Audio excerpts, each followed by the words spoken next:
Halo guys, assalamualaikum warahmatullahi wabarakatuh. Selamat pagi, balik lagi di channel gua Guswa Motolovers. Bagaimana kabar kalian? Semoga sehat selalu ya. Oke, jadi sesuai dengan judul, kali ini gua akan membahas salah satu topik mungkin yang sangat menarik ya buat teman-teman semuanya, apalagi khususnya yang hobi touring, hobi motor nih. Oke, sebelum lanjut ke pembahasan intinya, seperti biasa silahkan teman-teman dukung channel otomotif gue ini dengan cara like, komen, dan subscribe tentunya. Karena di channel gue ini akan selalu update berita otomotif terbaru, khususnya dalam pembahasan sepeda motor, baik itu review motor, pengeluaran motor terbaru, seputar modifikasi, dan tentunya pembahasan sepeda motor yang lainnya tentunya. Oke, kita lanjut ke pembahasan intinya. Let's go.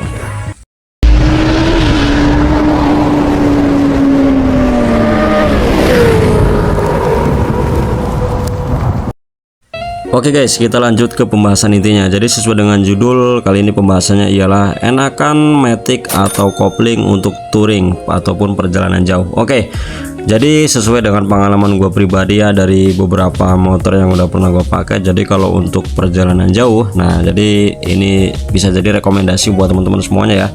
Ya sebenarnya memang tergantung dari karakter dan apa ya, mungkin hobinya dari yang teman-teman suka aja gitu, itu motor matic ataupun motor kopling atau motor konvensional ataupun motor manual kayak gitu.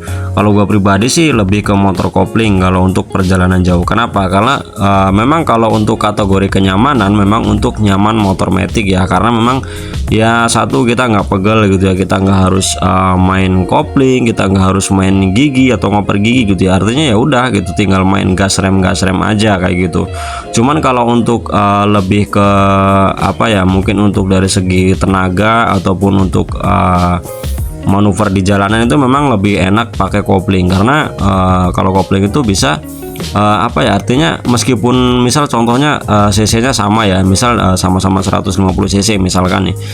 Jadi meskipun cc-nya sama 150 cc, kalau matic dengan kopling itu tetap beda feel-nya. Karena kalau untuk apa namanya, kopling itu kita lebih apa ya, bisa mengontrol gitu kecepatan. Contohnya kita bisa pas posisi menyalip kendaraan kayak gitu. Itu artinya mungkin kalau dari segi tenaga itu kita bisa ngatur sendiri. Cuman kan kalau matic ya udah segitu-segitu aja gitu. Nah, cuman apalagi kalau dengan cc yang mungkin lebih gede lagi, itu pastinya tetap enak motor kopling kalau untuk perjalanan jauh ya. Dengan catatan mungkin tergantung dari motornya motor apa nih gitu. Kalau motor sport, kalau untuk kopling ya nggak nyaman juga. Karena apa? Satu, yang tentunya pasti capek gitu ya, pegel kayak gitu, karena posisinya nunduk kalau motor sport gitu. Kalau untuk motor kopling, kalau untuk perjalanan jauh mungkin gua saranin sih lebih ke motor-motor naked gitu ya. Kalau mungkin kalau 150 cc gitu ya, ya mungkin teman-teman bisa ngambil Yamaha MT-15 ataupun CB 150 ataupun Yamaha Vision ya. Itu ya cukup recommended sekali, karena dulu gua juga pernah pakai Yamaha Vision ya. Itu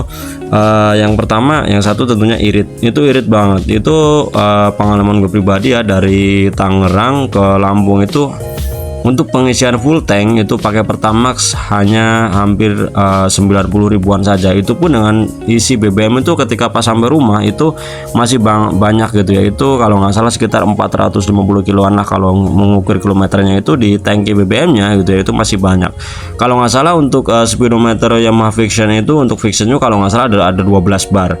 Nah 12 bar itu ketika gua sampai rumah itu masih ada sekitar 3 atau 4 bar gitu. Artinya irit banget gitu. Kemudian kalau untuk dari segi tenaga juga cukup lumayan lah gitu, kalau untuk kelas 150 cc gitu ya.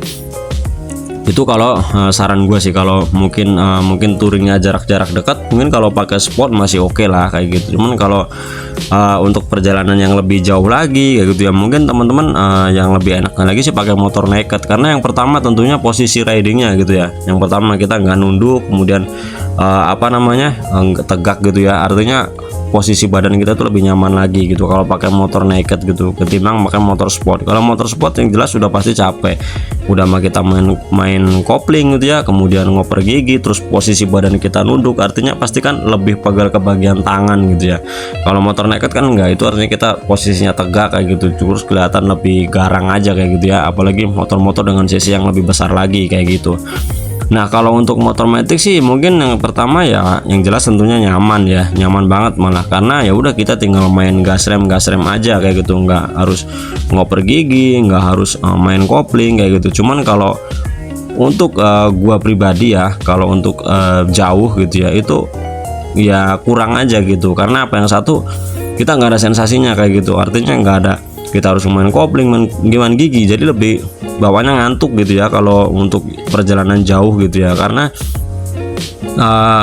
ya mungkin ya itu kembali ke karakternya sih, karakter dari diri kita sendiri gitu, sukanya motor apa ketika buat touring gitu. Memang kalau untuk soal bawaan ataupun untuk naruh-naruh barang gitu ya, itu memang lebih nyaman ke matic gitu sih. Apalagi buat boncengan itu nyaman banget kalau motor matic. Kalau motor sport gitu ya mungkin, atau motor-motor naked, kalau untuk touring apalagi ditambah dengan boncengan itu pasti kita pegel, capek gitu ya, lebih kerasa ke badan. Cuman kalau untuk feel berkendaranya gitu ya, itu lebih enak ke motor kopling kayak gitu.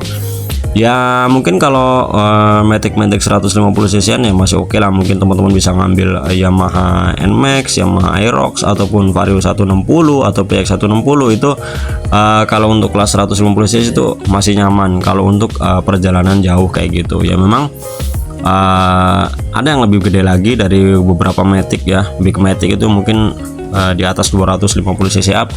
Ya mungkin kalau ada 250cc mungkin ada Honda Forza, kemudian ada Yamaha X-Max gitu ya, itu pasti kalau untuk touring itu pasti nyaman banget meskipun pakai Matic. Karena apa, itu dari tenaga pasti beda jauh dengan 150cc, artinya pasti lebih gede lagi tenaganya. Kemudian kalau untuk dari posisi riding motornya itu bagian windshieldnya aja itu bisa menutupin dada kita gitu, jadi angin itu nggak ke badan kita guys, artinya lebih ke apa ya, lebih nyaman kayak gitu. Kalau motor-motor Matic 150cc kan artinya ya kita masih kena angin gitu, apalagi untuk riding malam hari dengan kecepatan tinggi pasti itu badan kita kena angin gitu. Kalau untuk Matic yang di kelas 250cc atau mungkin lebih tingginya lagi, itu posisi windshieldnya itu lebih tinggi daripada dada kita, artinya bisa ketutup angin kayak gitu guys. Untuk perjalanan jauh itu pasti nyaman banget kayak gitu. Kalau rekomendasi motor-motor naked untuk touring atau motor sport untuk touring di kelas 250 mungkin gua saranin ke Yamaha MT25 kalau untuk touring ya, kalau motor naked. Karena apa? Ya memang pengalaman gue pribadi itu pakai Kawasaki Z250 itu kategorinya masih semi sport ya, artinya badan kita itu posisinya benar-benar masih nunduk, sama halnya kita bawa Ninja 250 ataupun Yamaha R25, artinya posisi badan kita masih nunduk jadi masih nahan di setangnya itu. Beda halnya dengan Yamaha MT25 itu posisinya benar-benar tegak. Bahkan kalau untuk apa ya, feel berkendaranya itu lebih sportan Kawasaki Z250 dibandingkan dengan Yamaha MT25. Apalagi soal tenaga, jujur aja ya, kalau Yamaha MT25 itu tenaganya lebih gede loh dibandingkan dengan Kawasaki Z250, meskipun dengan cc yang sama dan konfigurasinya mesinnya juga sama, yaitu 250cc 2 silinder. Tetapi kalau untuk dari kategori tenaga ataupun dari suaranya, kita bisa menggunakan knalpot racing full system gitu ya, itu lebih ke Yamaha MT25. Kalau untuk torsi ya memang sesuai namanya sih ya, MT25. Jadi MT itu master torch gitu ya, artinya masternya torsi. Memang Yamaha ini kalau ngambil nama sebuah motor itu memang ya benar-benar sesuai dengan spek motornya sih kayak gitu ya.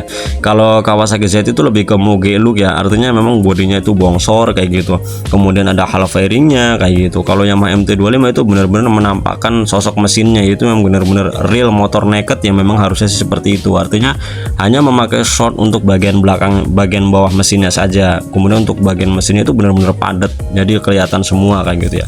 Itu kalau untuk kategori motor naked di kelas 250cc. Untuk teman-teman yang suka touring ataupun perjalanan jauh, gua saranin ke Yamaha MT25. Yang satu tenaga lebih gede, kemudian feel berkendaranya lebih nyaman, kemudian posisi ridingnya dan tentunya lebih nggak capek lagi tentunya.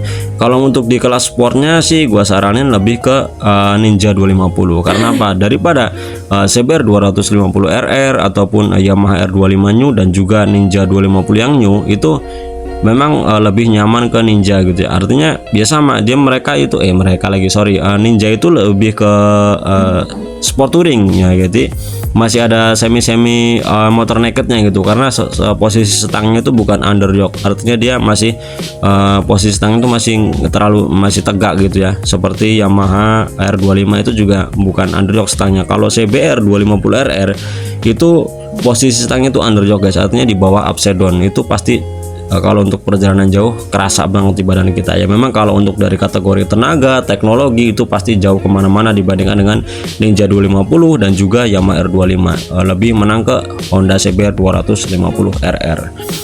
Oke guys, mungkin itu aja yang dapat gue sampaikan, beberapa tips ya buat teman-teman yang suka touring ataupun hobi touring. Itu tadi beberapa motor yang gue saranin buat teman-teman semuanya. Mungkin itu aja yang dapat gue sampaikan, semoga bermanfaat. Silahkan sekali lagi share ke teman-teman kalian channel gue ini. Jangan lupa dukung channel gue dengan cara like, comment, dan subscribe tentunya, karena channel gue ini akan selalu update berita otomotif terbaru khususnya dalam pembahasan sepeda motor.